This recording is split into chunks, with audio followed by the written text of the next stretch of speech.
Hi, this is Deborah from Canberra, Australia, and all the unfinished projects. I'm going to give you an update on a couple more of the projects that were in the initial video. These have been sitting around for quite a while, I have to admit, but I have made some progress on them. The first one is my chook quilt. My craft group that I've been a part of for very many years used to go on a regular quilting retreat to a place called Kalula Farm. We haven't done it for quite a few years, but when we used to do that, there were chooks on the farm and they were very entertaining. And in the end, we started calling ourselves the Kalula Chooks. Okay, so here I am in the middle of a project where there were quite a few things right at the beginning that probably would have been good to record because I had to fix them. But I'm at the stage now where I love this quilt, but I know that it's way too busy. It's kind of jagged, and bright and in your face. And whilst and when I was thinking about it, I was wondering, I like it. I like it. There's movement. There's lots and lots to see. But there's nowhere for your eyes to rest. There's nowhere to have a break from all the busyness. And I realized while I was thinking about it that that's where my life was when I was putting this together. And I'm kind of torn between whether I go with the artistic integrity of the quilt that is expressing a moment in my life, a moment in time, or whether I actually try to make it a better quilt that's easier on the eye.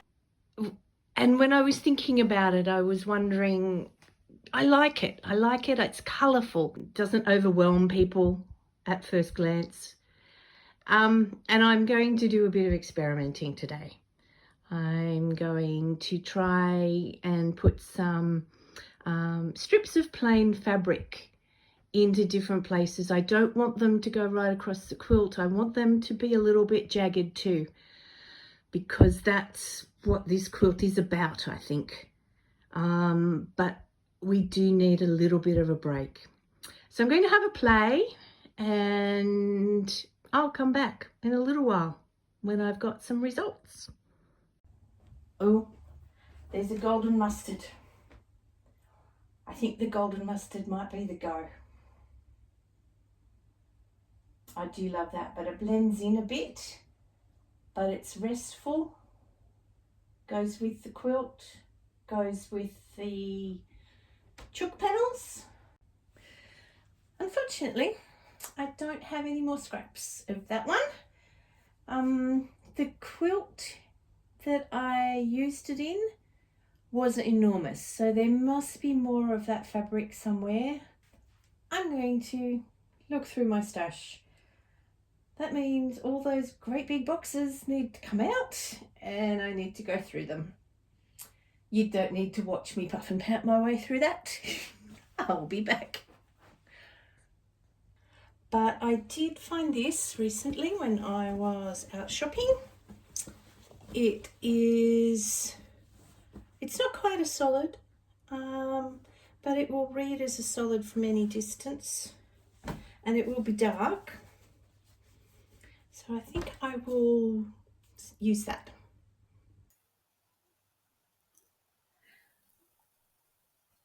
This is what I decided to go with. I've turned the different sections of the quilt into essentially yards, like the garden, with the dark part as the garden fence that kind of constrained where we could go. So it's dark and it's heavy, but it breaks it up really well and it looks solid and it looks restful. I'm getting close to the end of the stitching chicken wire over my chook panels, and so I thought I probably should just do a bit of a video about how I'm going about it.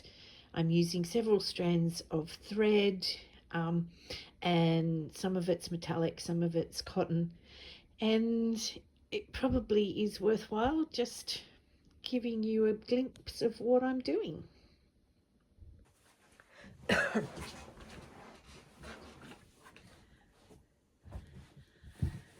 All right, so I'm using a silver metallic thread. This is an anchor one. I started off with, I'm not sure what it was something I had in my cross-stitching box, and it had a kind of a fibre, probably cotton core to the metallic, and I found that very difficult to work with. And when I ran out, I went and bought this one, which is the Anchor Lame colour 301, and this is just threads of metallic. There are more threads in it. I think there are 8, might be 12. We'll check as we go along. And it's just purely the metal, and it is so much easier to use. It's just been a revelation. I'm also using up some of my cross-stitching threads, and so I've run out of the one that I used for the first 3. This one is almost the same color. It's just a slightly lighter one, so that's fine. No, you're not going to find 4 chook pens that are exactly the same color anyway. So that's what I'm using.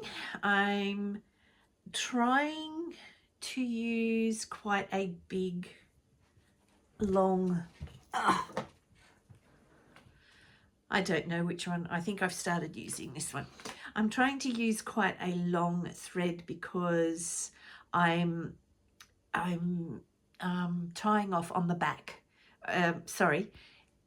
inside the quilt sandwich. So I am actually doing my last stitches into the batting, and I'm burying the knot in that quilt sandwich as well.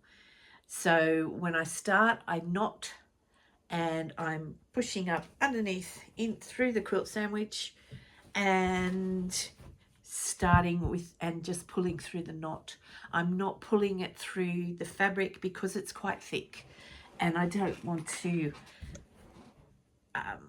and I'm pulling it fairly hard to get the threads all aligned because I've got 4 different ones in there, and so I don't want it to the knot to pop through, and I don't want to make as big a hole as I would need to pop it through. So long piece of this. I haven't been doing very much cross stitch for a long time. I was quite addicted at one stage and made heaps and heaps of cross stitch, threw myself into it like I do with most things, bought all the cross stitching magazines, all the thread, all the kits, all the patterns, and then when I moved about 8 years ago, I kind of went off it. So I'm using up the thread in the best way I can. Probably 12 months ago, if somebody had mentioned hand quilting, I would have gone, oh gosh, that's not for me. I have a sewing machine. I don't need to do that. And then I started to do a sashiko design on a quilt that I felt needed a river running through it. So I've done a sashiko water flowing stitch and absolutely loved it. I started out, I was just going to do a few little bits here and there just to give the effect. I ended up quilting the entire quilt with this water pattern in a couple of different shades of blue and a little bit of orange, yellow, sort of browny colour. And now I decided that this needed chicken wire, and that I tried to do it on the machine. I tried to do it as a large sashiko stitch. It just didn't work. And so I'm back stitching this, and I'm really happy with it. It's worth it. And I've become addicted to hand quilting. I'm actually thinking I'm going to hand quilt the rest of this quilt as well. And I have a very large African quilt that I'm thinking probably needs hand quilting in a kind of Kasundi style, which is basically just a big stitch. Okay, so this is interesting to separate the threads. This is the best way that I have found. It ends up with the least mess and the least knots. It's not quick. I don't care. I'm not in a hurry. And then I'll just continue with this. I'll lay out all of the threads, all of the metallic threads. I'll do the same with the cotton, and we'll be going on. Okay, I've decided to just do 3 because I think that might get me to the end. I will cut more of the cotton thread if I need to. So what I'm just doing now is picking up 2 metallic threads and 2 cotton threads and strands of the thread. I'm running it through this thing called Thread Heaven. It's like a very, very thick gel kind of thing. It just adds a little bit of lubrication in effect to this. So I'm holding it by the knotted end. I've got all 4 strands there. Just push it into that and pull it through. And I'm doing it twice because the two layers of the Thread Heaven just make it so much easier to handle. The threads stick together a bit better. They don't knot as readily, and it just makes my life so much easier. This is another thing left over from my cross stitching days, particularly for metallic threads. Yeah. All right, so I'm using a chalk pencil for the outline to follow. Yeah, there's the quilt, pushing things around. This is why I didn't want the thread in the way.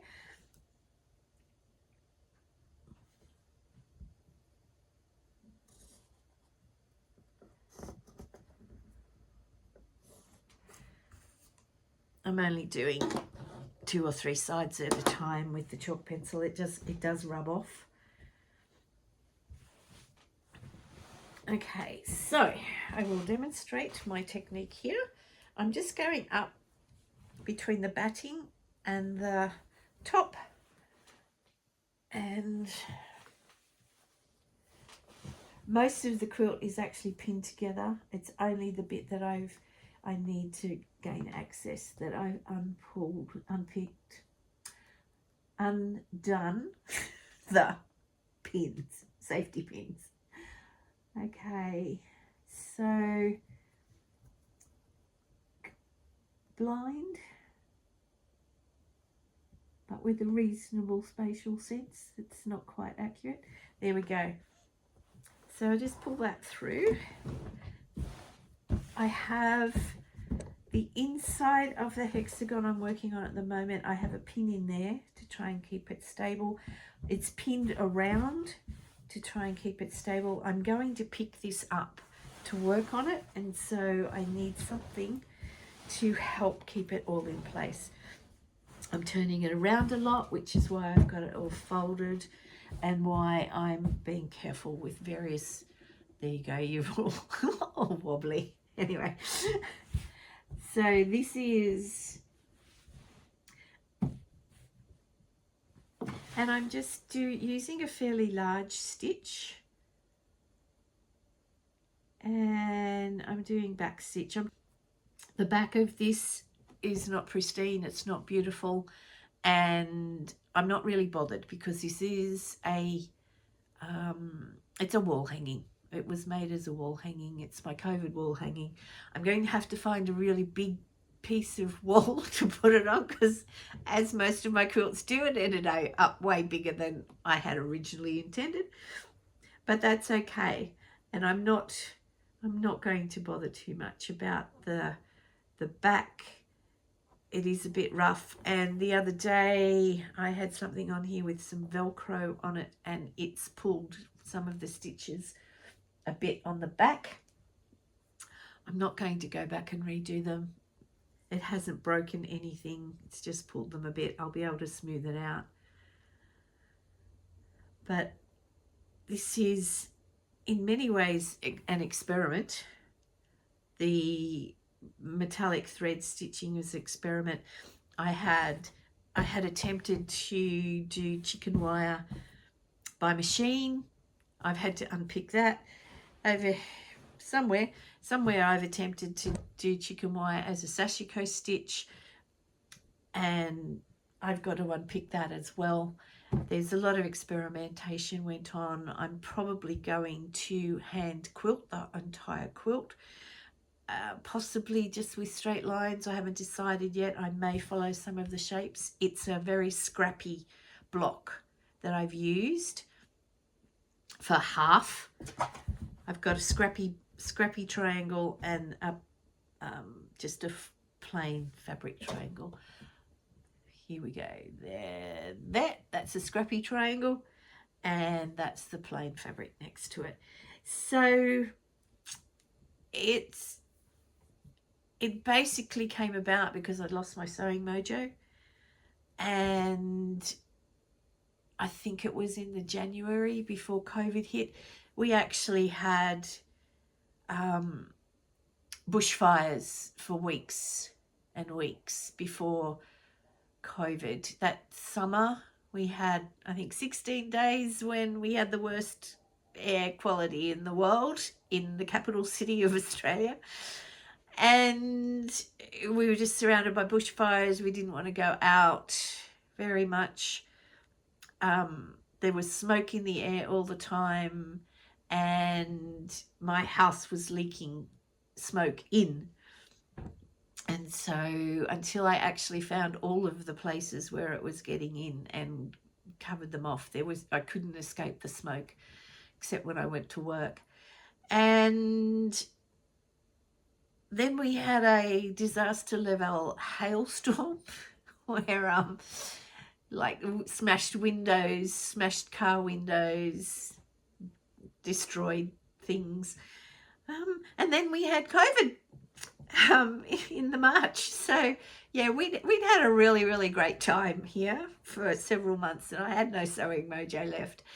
And so I just sat down with a heap of scrap fabrics and just started making improv blocks. And I ended up making, I think they were 16-inch improv blocks. And I looked at them all, I put them up on the design board, and I didn't like them. I thought they were muddy, and I really didn't like them. So I put them away for quite a while. And then my mind ruminated over this for a while, and then it thought, cut them up into pieces, put them with lovely fabrics, and see what happens. So I matched a fabric from my stash to every one of the 16-inch scrappy blocks, and I cut out a 16-inch square of the pretty fabric, and then I did one of those methods where you can make, I think it's 8 half square triangles from one big block. So I had double seams going in every direction, and I made all of the blocks that are in here. And once I'd done that, I liked them. I liked them again. They were a perfect match for my chook panel that I'd had for a long time and didn't know how to use it.